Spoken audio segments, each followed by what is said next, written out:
At first, you do not realize it, not because the signs are missing, but because they are everywhere. There are moments in history when the world does not change with shouts, but with a slow, almost imperceptible shift. A period in which people continue to live normally, yet something inside them has already disconnected. Institutions exist, governments function, words are repeated, yet none of this truly touches anything. If in recent years you feel that something is ending without knowing what is coming next, this is not personal confusion. It is a historical symptom. My name is Vasilios Stakos and I am an astrologer and astrology teacher. This narrative does not attempt to predict the future. It seeks to illuminate a recurring pattern visible only when you look back not at isolated events but at eras. And this pattern appears every time just before major collective rearrangements. At the core of all this lies a question that concerns almost everyone. What happens when the structures that organize our lives continue to function formally, yet have lost their inner legitimacy? Astrologically, this phase repeatedly coincides with a conjunction of Saturn and Neptune and with strong activation of Aries. It is not necessarily a destructive aspect. It is an aspect of exhaustion. Saturn points to structures, states, borders, economies, institutions, laws. Neptune points to collective emotion, faith, fear, ideology, hope, disappointment. When these two planets align, history does not break abruptly, it peels away. If one looks at what happened during previous such periods, the pattern becomes unexpectedly tangible. In 1917, for example, it did not begin with the promise of a new world, but with famine, exhaustion, and a war that had already emptied people of meaning. The Russian Revolution did not arise from euphoria, but from a collective resignation from the old. In 1989, the collapse of the Eastern Bloc did not come through a global conflict, but through the inability of systems to continue convincing.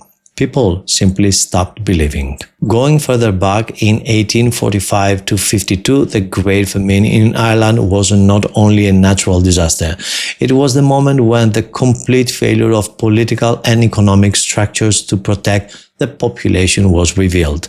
Mass migrations followed, social dissolution, and a few years later, revolutions across Europe. In 1773, an economic crisis and the suppression of the Jesuit order marked the rupture between religious and political authority, opening the way for deep ideological changes. With the closing of the Council of Trent, Europe sealed a religious division that had already taken place internally through decades of confusion and violence. The common element of all these eras was not an immediate new beginning, but a prolonged phase in which nothing could continue as before. What makes this particular conjunction in Aries distinctive is that it does not tear down by force. It dissolves through fatigue. It brings famines, epidemics, wars without a clear narrative, ideologies that promise salvation yet are born through pain.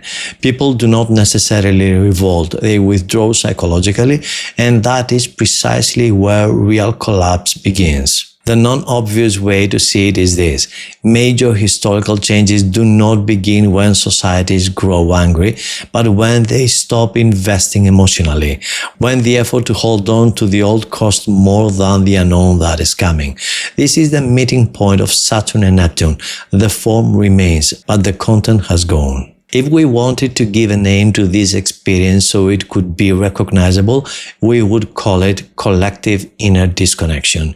It is the phase in which nothing seems to end officially, yet everything has already lost its coherence. Governments appear incapable, ideologies hollow, people exhausted and in complete confusion.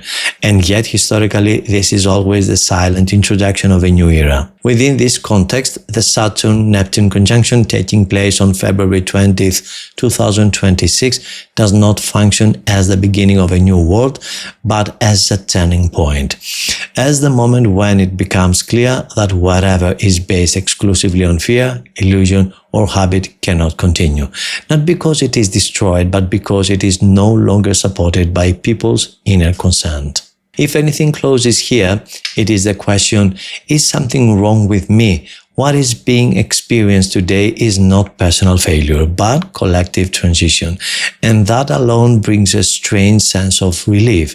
You are not out of sync with your time. You are exactly inside it. The next question, however, remains open. If this is the phase of dissolution, what is born next? Which meanings endure when old myths have been exhausted? History shows that something always emerges, not necessarily brighter, but more truthful for its time. And if this narrative feels familiar without you being able to say why, perhaps you are not listening to an analysis. Perhaps you are simply recognizing yourself within a historical moment that does not yet have a name. And remember, my only official profile on TikTok is @vasilios.takos.astrology without dashes, underscores in between or at the end. Anything else, no matter how similar it may look, is not mine.